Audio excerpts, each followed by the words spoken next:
दोस्तों एक बार फिर से मैं आपके लिए RRB ALP form fill up online 2025 apply process की अपडेट लेके आ चुके हैं। न्यू वैकेंसी के लिए आप कैसे अपना फॉर्म अप्लाई कर सकते हो, कंप्लीट जानकारी आपको इस वीडियो में स्टेप बाय स्टेप दी जाएगी। असिस्टेंट लोको पायलट के लिए 9,970 वैकेंसीज निकली हुई है, जिनके लिए आप ऑल ओवर इंडिया से अप्लाई कर सकते हो। मेल फीमेल दोनों आवेदन कर सकते हैं। ऑनलाइन आवेदन करते समय आपको कोई भी ऐसी गलती या फिर मिस्टेक नहीं करनी होगी जिसको करने से आपके फॉर्म रिजेक्ट हो सकते हैं। अप्लाई करते समय आपको कुछ महत्वपूर्ण बातों का भी ध्यान रखना होगा, तभी आपके फॉर्म सक्सेसफुली सबमिट किए जाएंगे। अप्लाई करते समय आप फोटोग्राफ, सिग्नेचर डॉक्यूमेंट कैसे और कितने केबी में अपलोड कर सकते हो, कैसे आप अपनी क्वालिफिकेशन की डिटेल दोगे, कैसे आप फीस पेमेंट कर सकते हो, यहाँ पर आप जोन कैसे सेलेक्ट कर सकते हो और कैसे आप पोस्ट प्रेफरेंस दोगे। Complete information step by step आपको इस वीडियो में दी जाएगी, तो आपको वीडियो शुरू से लेके एंड तक बिना स्किप किए हुए देखनी होगी। इस वीडियो को कंप्लीटली देखने पर ही आपके सभी सवाल और डाउट क्लियर होंगे। तो चलिए दोस्तों, बिना कोई वक्त गंवाए शुरू करते हैं RRB ALP new vacancy 2025 apply online की पूरी जानकारी। फॉर्म भरने से पहले आपको हमारी वेबसाइट आईएनडी सरकारी नौकरी की पेज पर विजिट करना होगा, जिसका लिंक आपको नीचे description plus first comment box में मिल जाएगा। और हमारे इस पेज पर विजिट करके आप यहां से आरआरबी एएलपी का फॉर्म फिल कर सकते हो। रेलवे रिक्रूटमेंट बोर्ड भारतीय रेलवे की ओर से assistant loco pilot ALP post के लिए 9,970 वैकेंसीज निकाली गई है, जिसके लिए आवेदन करने की लास्ट डेट 11 मई 2025 है। 11 मई तक आप फॉर्म फिल कर सकते हो। 19,900 से 63,200 सैलरी है प्रति माह के लिए। 10वीं पास आईटीआई से आप अप्लाई कर सकते हो। 18 से 30 वर्ष आयु सीमा है। फीस जनरल ओबीसी डब्ल्यूएस के लिए 500 रुपये है, इसमें 400 रिफंडेबल है। एसएसटी पीडब्ल्यूडी फीमेल के लिए 250 है, जो कि टोटल रिफंड कर दी जाएगी। यहाँ पर कंप्यूटर बेस्ड टेस्ट सीबीटी के आधार पर सिलेक्शन होगा। ऑनलाइन अप्लाई कर सकते हो, ऑल ओवर इंडिया से अप्लाई कर सकते हो। rrbapply.gov.in की ऑफिशियल वेबसाइट है, जिससे आप ऑनलाइन अप्लाई कर। इंपोर्टेंट लिंक सेक्शन में ऑफिशियल नोटिफिकेशन पीडीएफ लिंक पर क्लिक करके आप इसकी पीडीएफ डाउनलोड कर सकते हो। CEN नंबर 1/2025 है। जी हाँ दोस्तों, यहाँ पर एएलपी असिस्टेंट लोको पायलट का नोटिफिकेशन है। सबसे पहले आप डेट चेकआउट कर सकते हो, सैलरी डिटेल, साथ ही साथ यहाँ पर वैकेंसीज डिटेल, क्वालिफिकेशन और एज लिमिट की जानकारी दी गई है। और कुछ महत्वपूर्ण इंस्ट्रक्शन दिए गए हैं जिनको आप फॉलो करते हुए फॉर्म अप्लाई कर सकते हो। क्वालिफिकेशन के साथ साथ में एज लिमिट और एज रिलैक्सेशन की जानकारी दी गई है। एग्जाम पैटर्न, सिलेबस की भी आपको इन्फॉर्मेशन दी गई है। साथ ही साथ आपको हाउ टू अप्लाई का कंप्लीट प्रोसीजर दे दिया गया है और जोन वाइज वैकेंसीज की लिस्ट दी गई है। तो अप्लाई करने से पहले आपके नोटिफिकेशन की पीडीएफ पूरा पढ़ना अनिवार्य है। इसको पूरा पढ़ने से ही आपके सभी सवाल और डाउट क्लियर होंगे। पीडीएफ रीड आउट करने के बाद में आपको अप्लाई ऑनलाइन लिंक पर क्लिक करना होगा, तो आपके सामने इसका ऑनलाइन का पोर्टल ओपन हो जाएगा। गाइस, यहाँ पर आपको डाउनलोड फॉर्मेट्स का ऑप्शन दिया गया है। यहाँ पर आपको CN 1/2025 के इस ऑप्शन पर अपना कर्सर लाना है और यहाँ पर अगर आपको कास्ट सर्टिफिकेट या फिर इनकम सर्टिफिकेट की जरूरत है तो उनके फॉर्मेट आप यहाँ से डाउनलोड कर सकते हो।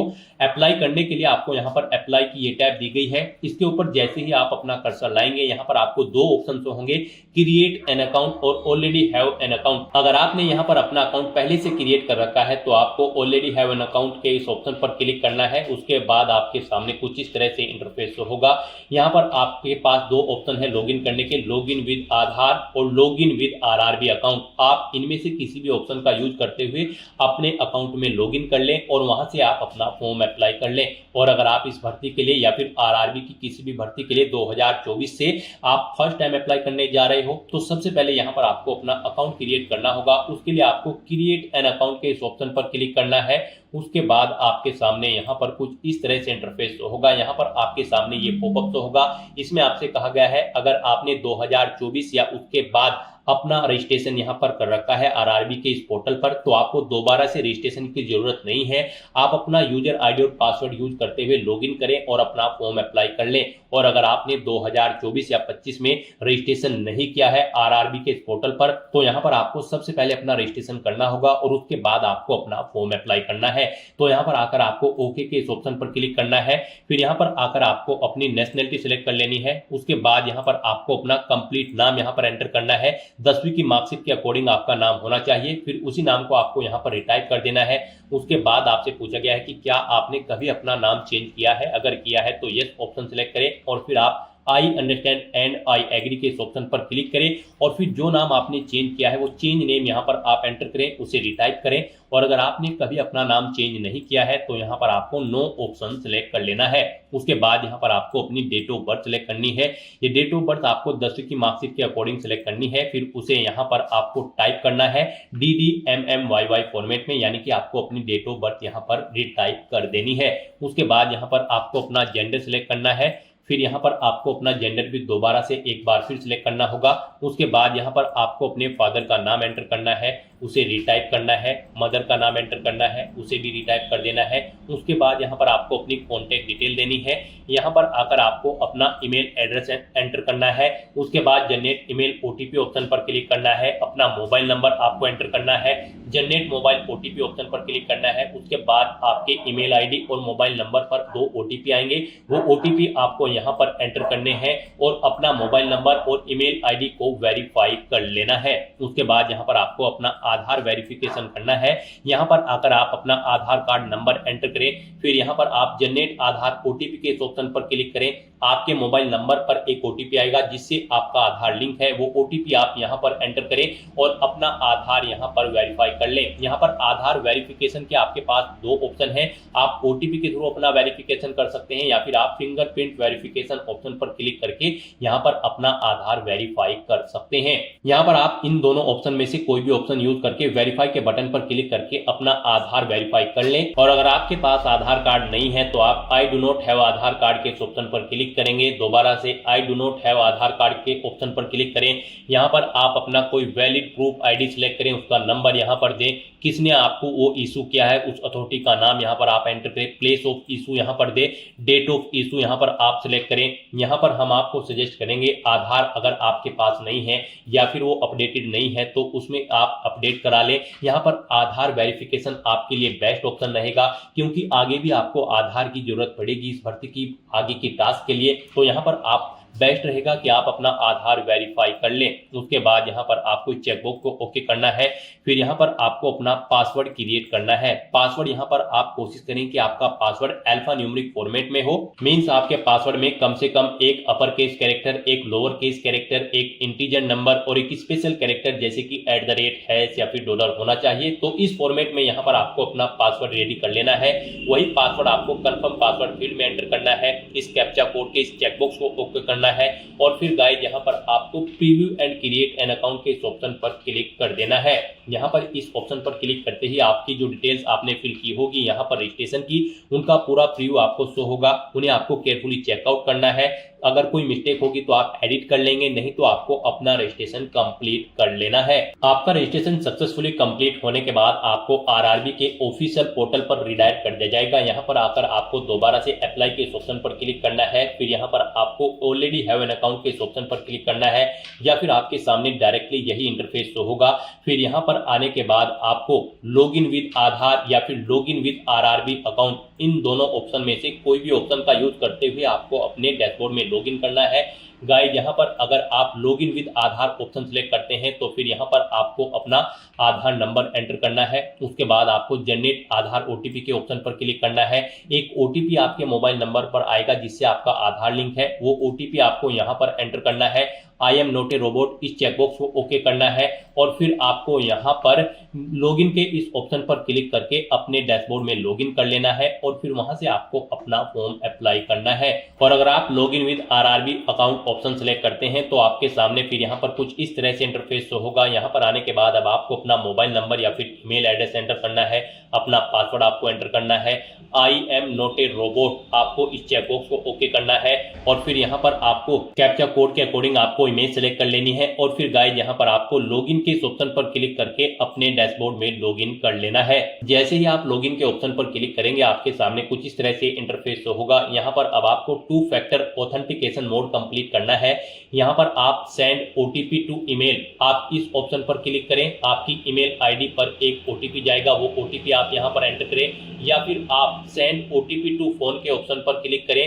फिर आपके मोबाइल नंबर पर एक OTP जाएगा, वो OTP आपको यहाँ पर एंटर करना है और फिर गाइज आपको लॉगिन के इस ऑप्शन पर क्लिक करके अपने डैशबोर्ड में लॉगिन कर लेना है। लॉगिन करने के बाद आपके सामने आपका डैशबोर्ड कुछ इस तरह से शो होगा। यहाँ पर आपको टॉप पर ही 4 ऑप्शन दिए गए हैं। सबसे पहले यहाँ पर आपको कुछ जनरल इंस्ट्रक्शन दिए गए हैं। आपको फॉर्म अप्लाई करने से पहले इन्हें केयरफुली रीड कर लेना है। यहाँ पर ऑनलाइन एप्लीकेशन का ऑप्शन है, एप्लीकेशन हिस्ट्री है। यहाँ पर जब आप फॉर्म अप्लाई कर लोगे तो फिर आप इस ऑप्शन में जाकर चेकआउट कर पाओगे आप अपना एप्लीकेशन फॉर्म सक्सेसफुली सबमिट कर चुके हो या फिर नहीं। और मॉडिफाई रजिस्ट्रेशन डिटेल आपको ये ऑप्शन दिया गया है। इस पर क्लिक करके यहाँ पर आप अगर आपके रजिस्ट्रेशन में मॉडिफाई करना चाहते हैं तो आप मॉडिफाई कर सकते हैं। यहाँ पर ये ऑप्शन आपका 18 अप्रैल 2025 के बाद एक्टिव होगा। आप इस ऑप्शन का यूज करते हुए अगर आपने रजिस्ट्रेशन में चेंज आउट करना चाहते हैं तो आप चेंज कर सकते हैं।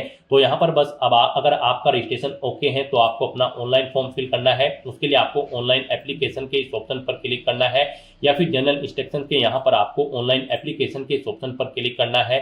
नेक्स्ट आपके सामने कुछ इस तरह से इंटरफेस होगा। यहाँ पर आपको आरआरबी असिस्टेंट लोको पायलट का ये सेक्शन दे दिया गया है। यहाँ पर सीएन नंबर 1/2025 में सबसे पहले आपको बोर्ड का नाम सिलेक्ट करना है जिस बोर्ड के लिए आप अप्लाई करना चाहते हैं। आप अपनी चॉइस के अकॉर्डिंग कोई भी बोर्ड यहाँ पर सिलेक्ट करें। इस चेकबॉक्स को ओके करें, यानी कि आपको आरआरबी आरआरसी की किसी भी भर्ती एग्जाम में बैठने से नहीं रोका गया है।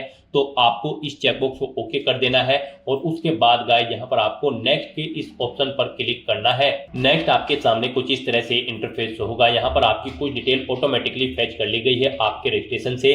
यहाँ पर बस अब आपको सबसे पहले अपना मैरिटल स्टेटस देना है। उसके बाद आपको अपना रिलीजन सिलेक्ट करना है, अपनी मातृभाषा यहाँ पर आपको सिलेक्ट कर लेनी है। फिर यहाँ पर आपको choice of language for examination, जिस लैंग्वेज में आप अपना एग्जाम चाहते हैं वो लैंग्वेज यहाँ पर आपको सिलेक्ट करनी है। फिर यहाँ पर आपकी बॉडी पर कोई कट या तिल का निशान है तो उस पैलेस का नाम यहाँ पर आपको एंटर कर देना है। 2 पैलेस के नाम यहाँ पर आपको एंटर करने हैं, नहीं है तो यहाँ पर आप नो मार्क एंटर कर देंगे। उसके बाद यहाँ पर आपको अपनी कम्युनिटी सिलेक्ट कर लेनी है। उसके बाद यहाँ पर अगर आप इधर कैटेगरी से बिलोंग करते हो तो यहाँ पर आपको अपनी कास्ट का नाम देना है, कम्युनिटी सर्टिफिकेट नंबर देना है। कम्युनिटी सर्टिफिकेट आपको किस अथॉरिटी ने इशू किया है, collector, city magistrate, deputy collector, आप अपने अकॉर्डिंग यहाँ पर ऑप्शन सिलेक्ट करें। उसके बाद इशूइंग स्टेट यहाँ पर आप सिलेक्ट करें। उसके बाद यहाँ पर आपका जो सर्टिफिकेट है वो कब आपको इशू हुआ है वो डेट आपको सिलेक्ट कर लेनी है।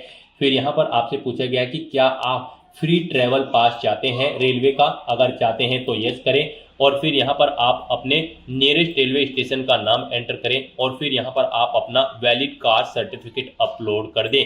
आपका सर्टिफिकेट यहाँ पर 400 KB से कम होना चाहिए, PDF फॉर्मेट में होना चाहिए। आपको अपलोड डॉक्यूमेंट के ऑप्शन पर क्लिक करना है, फाइल को सिलेक्ट कर लेना है और अपना कास्ट सर्टिफिकेट यहाँ पर आपको अपलोड कर देना है।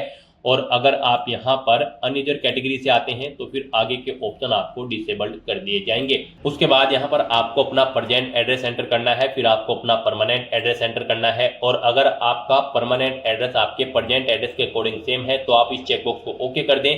ऑटोमेटिकली आपका परमानेंट एड्रेस आपके प्रेजेंट एड्रेस के अकॉर्डिंग फिल हो जाएगा। उसके बाद गाइस यहाँ पर आपको सेव के इस ऑप्शन पर क्लिक करके अपनी डिटेल सेव कर देनी है और फिर आपको नेक्स्ट के इस ऑप्शन पर क्लिक करना है।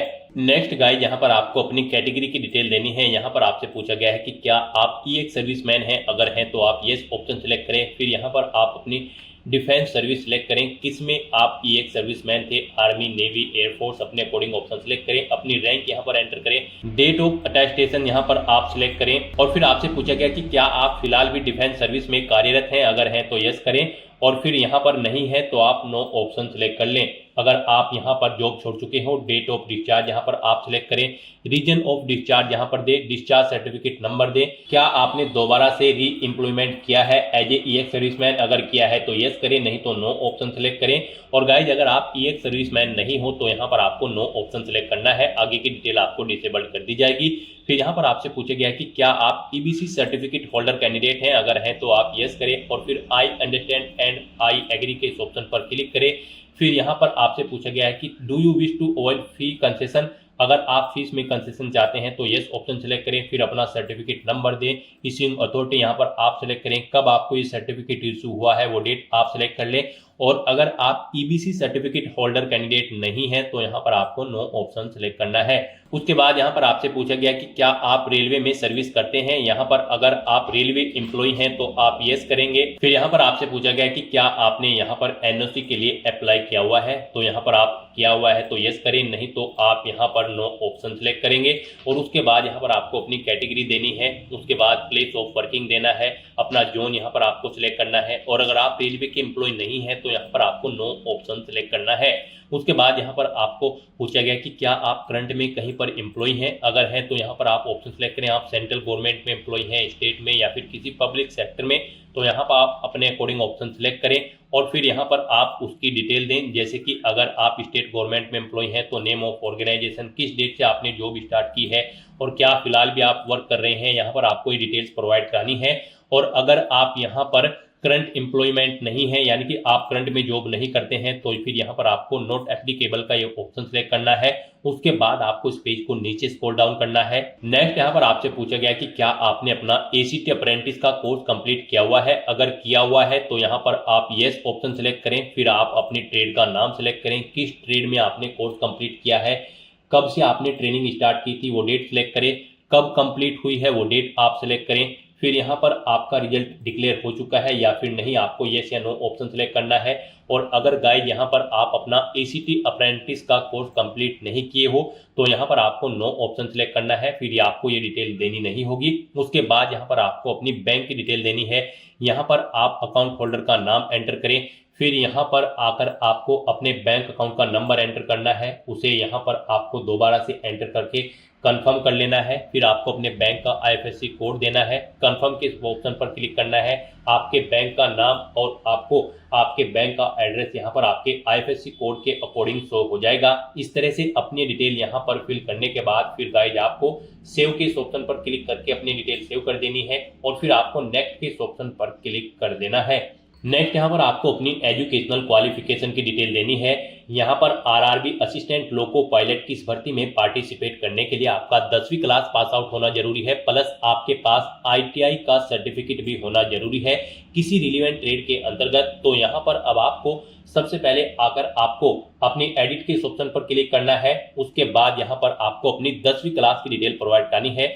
यहाँ पर आपको सबसे पहले स्टेट सिलेक्ट करना है, किस स्टेट से आपने अपनी 10वीं क्लास पास आउट की है, फिर आपको अपना डिस्ट्रिक्ट सिलेक्ट करना है, फिर आपको बोर्ड का नाम यहाँ पर देना है, किस बोर्ड से आपने अपनी 10वीं क्लास पास आउट की है, फिर आपको पासिंग डेट यहाँ पर सिलेक्ट करनी है, किस डेट को आपने अपनी 10वीं क्लास पास आउट की है, 10वीं का रोल नंबर यहाँ पर आपको एंटर करना है, अपनी 10वीं क्लास का यहाँ पर आपको सर्टिफिकेट का सीरियल नंबर एंटर कर देना है और फिर आपको अपडेट के इस ऑप्शन पर क्लिक करके अपनी ये डिटेल यहाँ पर अपडेट कर देनी है। यहाँ पर आपको ये डिटेल ऑटोमेटिकली फिर मिल जाएगी। अगर आपने आरआरबी में 2024 या 25 की किसी भर्ती में पहले भी अप्लाई किया हुआ है, नहीं मिलेगी तो फिर यहाँ पर आपको मैन्युअली ये डिटेल्स एंटर कर देनी है और अपडेट के ऑप्शन पर क्लिक करके अपनी डिटेल सेव कर देनी है। इस तरह से यहाँ पर आपकी 10वीं क्लास की डिटेल सक्सेसफुली सेव हो जाएगी। उसके बाद यहाँ पर जो रिक्वायर्ड क्वालिफिकेशन है आपके पास यहाँ पर इस भर्ती में पार्टिसिपेट करने के लिए आईटीआई का सर्टिफिकेट होना जरूरी है रिलेवेंट ट्रेड के अंतर्गत। यहाँ पर या तो आपके पास आईटीआई का सर्टिफिकेट हो या फिर आपके पास 3 साल का डिप्लोमा होना चाहिए इंजीनियरिंग का, या फिर डिग्री होनी चाहिए इंजीनियरिंग की रिलेवेंट ट्रेड के अंतर्गत, या फिर आपके पास आईटीआई या फिर एनएसी नेशनल अप्रेंटिसशिप सर्टिफिकेट होना चाहिए। तो आपको इनमें से अपनी चॉइस के अकॉर्डिंग कोई भी ऑप्शन सिलेक्ट करना है, जो भी आपके पास है आप यहाँ पर ऑप्शन सिलेक्ट करें। आईटीआई अगर आप सिलेक्ट करते हैं तो फिर यहाँ पर आकर आपको सबसे पहले ट्रेड सिलेक्ट करनी है, किस ट्रेड में आपने अपनी आईटीआई कंप्लीट की है, फिर आपको स्टेट सिलेक्ट करना है, किस स्टेट से आपने अपनी आईटीआई कंप्लीट की है, फिर स्टेट के अकॉर्डिंग यहाँ पर आपको अपना डिस्ट्रिक्ट सिलेक्ट कर लेना है, इंस्टीट्यूट का नाम देना है जिससे आपने अपनी आईटीआई कंप्लीट की है, पासिंग डेट यहाँ पर आपको सिलेक्ट करनी है, कब पास आउट की है, सर्टिफिकेट आपको किसने इशू किया है आईटीआई का, एनसीवीटी या फिर एससीवीटी ने, आप अपने अकॉर्डिंग ऑप्शन सिलेक्ट करें। सर्टिफिकेट का टाइप यहाँ पर आप सिलेक्ट करें, वो नेशनल ट्रेड सर्टिफिकेट है या फिर स्टेट ट्रेड सर्टिफिकेट है। इस तरह से अपनी डिटेल यहाँ पर फिल करने के बाद फिर आपको ऐड के इस ऑप्शन पर क्लिक करना है और अपनी इस डिटेल को यहाँ पर ऐड कर देना है। इस तरह से यहाँ पर आपकी आईटीआई की डिटेल भी ऐड हो जाएगी। उसके बाद अगर आपके पास 3 साल का डिप्लोमा है इंजीनियरिंग का या फिर डिग्री है इंजीनियरिंग की या फिर एनएससी सर्टिफिकेट है, तो आप अपने अकॉर्डिंग यहाँ पर ऑप्शन सिलेक्ट करके उसकी डिटेल भी सेम ऐसे ही यहाँ पर प्रोवाइड करा सकते हैं। इस तरह से अपनी क्वालिफिकेशन की डिटेल फिल करने के बाद फिर आपको नेक्स्ट के इस ऑप्शन पर क्लिक करना है। नेक्स्ट यहाँ पर आपको अपना फोटो और सिग्नेचर अपलोड करने हैं। गाइस जैसा कि हमने आपको स्टार्टिंग में ही बताया था कि कौन सी वो कॉमन मिस्टेक है जिसे करने से आपका एप्लीकेशन फॉर्म रिजेक्ट हो सकता है, तो इस सेक्शन में आपको दी गई गाइडलाइंस के अकॉर्डिंग ही अपना फोटो और सिग्नेचर अपलोड करने हैं, अदरवाइज आपके एप्लीकेशन फॉर्म के रिजेक्ट होने के चांसेस रहते हैं। यहाँ पर आपके फोटो की जो हाइट होगी वो 320 पिक्सल होनी चाहिए और जो विड्थ होगी वो 240 पिक्सल होनी चाहिए। जेपीजी या फिर जेपीईजी फॉर्मेट में आपका फोटो होना चाहिए। साइज उसका यहाँ पर 100 KB से 150 KB के बीच में होना चाहिए और जो आपके सिग्नेचर होंगे यहाँ पर उनकी हाइट 60 पिक्सल होनी चाहिए और विड्थ 140 पिक्सल। साइज उनका यहाँ पर 30 KB से 49 KB के बीच में होना चाहिए। जेपीजी या फिर जेपीईजी फॉर्मेट में आपके सिग्नेचर होने चाहिए। यहाँ पर आपके फोटो रिजेक्ट होने के कुछ सैंपल आपको दिए गए हैं। यहाँ पर आपको सैंपल ऑफ फ्यू रिजेक्टेबल फोटोज, आपको इस ऑप्शन पर क्लिक करना है। यहाँ पर आपको सैंपल शो कर दिए गए हैं। यहाँ पर आपका फोटो इस तरह से नहीं होना चाहिए, इस फॉर्मेट में यहाँ पर आपका फोटो होना चाहिए। ग्रीन कलर का जो यहाँ पर आपको साइन शो हो रहा है, इस फॉर्मेट में आपका फोटो होना चाहिए। आपके फोटो का बैकग्राउंड जो है वो यहाँ पर व्हाइट होना चाहिए। कोई भी रंगीन बैकग्राउंड का फोटो यहाँ पर एक्सेप्टेबल नहीं होगा। तो यहाँ से आप चेकआउट कर ले, इन फॉर्मेट में आपके फोटो रिजेक्टेबल होंगे और इस फॉर्मेट में आपका फोटो यहाँ पर एक्सेप्टेबल होगा। सिग्नेचर भी यहाँ पर आपके व्हाइट पेपर पर ब्लैंक इंक पेन से होने चाहिए। तो यहाँ पर अब आपको अपना फोटो और सिग्नेचर अपलोड करने के लिए ब्राउज की ऑप्शन पर क्लिक करना है, फाइल को सिलेक्ट कर लेना है और अपना फोटो और सिग्नेचर यहाँ पर आपको अपलोड कर देना है। गाइस यहाँ पर अगर आपके फोटो या सिग्नेचर का साइज कम या ज्यादा है तो आप उसे यहाँ पर रिसाइज कर सकते हैं। आप यहाँ पर MS पेंट में जाकर अपना फोटो या सिग्नेचर दी गई रिक्वायरमेंट के अकॉर्डिंग सेट कर लें, या फिर बहुत सारी ऑनलाइन वेबसाइट्स हैं उन पर आप अपना फोटो या सिग्नेचर अपलोड करके उनका साइज दी गई रिक्वायरमेंट के अकॉर्डिंग सेट कर सकते हैं। आप गूगल पर जाएं, वहां पर आप इमेज रिसाइजर टाइप करें, मल्टीपल्स वेबसाइट आपके सामने शो होंगी। वहां पर आप सिलेक्ट इमेज ऑप्शन पर क्लिक करें, इमेज को सिलेक्ट करें और अपनी दी गई गाइडलाइंस के अकॉर्डिंग आप उसका फोटो का साइज यहाँ पर सेट कर लें और फिर यहाँ पर आप अपना फोटो और सिग्नेचर अपलोड कर दें। इस तरह से यहाँ पर आपको अपना फोटो और सिग्नेचर अपलोड करने के बाद फिर आपको सेव के ऑप्शन पर क्लिक करके अपना फोटो और सिग्नेचर सेव कर देने हैं और फिर गाइस यहाँ पर आपको नेक्स्ट के इस ऑप्शन पर क्लिक करना है। नेक्स्ट यहाँ पर आपको अपनी जोन प्रेफरेंस देनी है। आपने स्टार्टिंग में जो भी बोर्ड सेलेक्ट किया होगा उसके अकॉर्डिंग आप जिस भी जोन पर अप्लाई करने के लिए एलिजिबल हैं वो जोन्स यहाँ पर आपको शो कर दी गई हैं। अब आपको यहाँ पर अपनी चॉइस के अकॉर्डिंग इन्हें प्रेफरेंस देना है। यहाँ पर आप जिस जोन को फर्स्ट नंबर पर सिलेक्ट करेंगे यानी कि उसके सामने प्लस के ऑप्शन पर क्लिक करेंगे उसे यहाँ पर फर्स्ट प्रेफरेंस दिया जाएगा और जिसे आप सेकंड नंबर पर सिलेक्ट करेंगे उसे यहाँ पर सेकंड नंबर पर प्रेफरेंस दिया जाएगा। आप अपनी चॉइस के अकॉर्डिंग यहाँ पर जिस भी जोन को जिस नंबर पर प्रेफरेंस देना चाहते हैं उस नंबर पर सिलेक्ट करके अपने जोन की प्रेफरेंस यहाँ पर सेट कर दें। उसके बाद आपको इस पेज को नीचे स्क्रॉल डाउन करना है। उसके बाद यहाँ पर आपको चेकबॉक्स को ओके करना है। फिर यहाँ पर आपको अपनी एग्जाम की ट्रेड सेलेक्ट कर लेनी है, जिस ट्रेड के लिए आप अप्लाई करना चाहते हैं। फिर आपको डिक्लेरेशन सेक्शन में आना है, आपको इस चेकबॉक्स को ओके करना है, अपना पैलेस यहाँ पर एंटर करना है और फिर गाइस यहाँ पर आपको सेव के इस ऑप्शन पर क्लिक करके अपनी डिटेल सेव कर देनी है और उसके बाद आपको यहाँ पर प्रीव्यू एप्लीकेशन के इस ऑप्शन पर क्लिक करना है। नेक्स्ट आपको आपके एप्लीकेशन फॉर्म का पूरा प्रीव्यू यहाँ पर शो कर दिया गया है। आपको सभी डिटेल्स केयरफुली चेकआउट करनी है, पेज को नीचे स्क्रॉल डाउन करना है, इस चेकबॉक्स को ओके करना है। कहीं पर कोई मिस्टेक है तो आप यहाँ पर एडिट के इस ऑप्शन पर क्लिक करके अपने एप्लीकेशन फॉर्म की डिटेल को एडिट कर सकते हो और अगर सभी चीजें ओके हैं तो यहाँ पर बस अब आपको अपना एप्लीकेशन फॉर्म सबमिट कर देना है। उसके लिए यहाँ पर आपको सबमिट के इस ऑप्शन पर क्लिक करना है। नेक्स्ट आपको यहाँ पर फीस पेमेंट के इंटरफेस पर डायरेक्ट कर दिया जाएगा। यहाँ पर गाइड अब आपको अपना फीस पेमेंट करना है। यहाँ पर हम आपको बता दें जनरल ओबीसी ईडब्ल्यूएस कैंडिडेट को 500 रुपए फीस के रूप में जमा कराने हैं। SC ST PWD women candidate को 250 रुपए फीस के रूप में जमा कराने हैं। SC ST PWD women candidate को 250 रुपए जो फीस जमा करानी है उनकी पूरी फीस यहाँ पर आपको रिफंड कर दी जाएगी और जनरल ओबीसी ईडब्ल्यूएस कैंडिडेट की 500 में से 400 रुपए फीस यहाँ पर आपको रिफंड कर दी जाएगी बाद में। यहाँ पर तो अब आपको अपना फीस पेमेंट करना है। यहाँ पर फीस पेमेंट करने के लिए आपके पास दो ऑप्शन है, आप पे विद SBI ई-पे या फिर पे विद CSC वॉलेट। आप अपनी चॉइस के अकॉर्डिंग कोई भी ऑप्शन का यूज करते हुए यहाँ पर फीस पेमेंट कर दे। यहाँ पर अगर आप पे विद SBI ई-पे ऑप्शन सेलेक्ट करते हैं तो फिर यहाँ पर आपको चेकबॉक्स को ओके करना है। उसके बाद आपको प्रोसीड के ऑप्शन पर क्लिक करना है। नेक्स्ट यहाँ पर आपके सामने फीस पेमेंट का इंटरफेस ओपन हो जाएगा।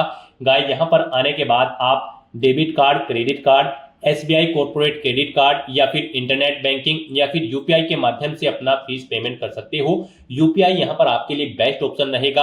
आप यूपीआई के इस ऑप्शन पर क्लिक करें। अगर आपको अपनी यूपीआई आईडी पता है तो आप एंटर यूपीआई आईडी के इस ऑप्शन पर क्लिक करें। यहाँ पर आप अपनी यूपीआई आईडी एंटर करें और वैलिडेट यूपीआई आईडी ऑप्शन पर क्लिक करते हुए अपना फीस पेमेंट कर दें। और अगर आप क्यूआर कोड के थ्रू फीस पेमेंट करना चाहते हैं तो यहाँ पर आप यूपीआई क्यूआर के इस ऑप्शन पर क्लिक करें।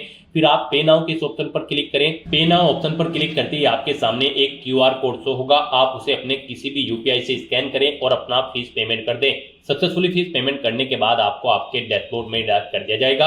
अपने डैशबोर्ड में आकर आपको एप्लीकेशन हिस्ट्री की स्टेप पर आना है और फिर यहाँ पर आपको असिस्टेंट लोको पायलट के सामने यहाँ पर आपको व्यू एप्लीकेशन के इस ऑप्शन पर क्लिक करके अपने एप्लीकेशन फॉर्म का एक हार्ड कॉपी प्रिंट आउट ले लेना है फ्यूचर यूज के लिए, फ्यूचर रेफरेंस के लिए। यहाँ पर आप अपने एप्लीकेशन फॉर्म का स्टेटस भी चेकआउट कर सकते हो। यहाँ पर आपके एप्लीकेशन फॉर्म का स्टेटस आपको सक्सेस शो कर दिया जाएगा अगर आपका एप्लीकेशन फॉर्म सक्सेसफुली सबमिट हो जाता है।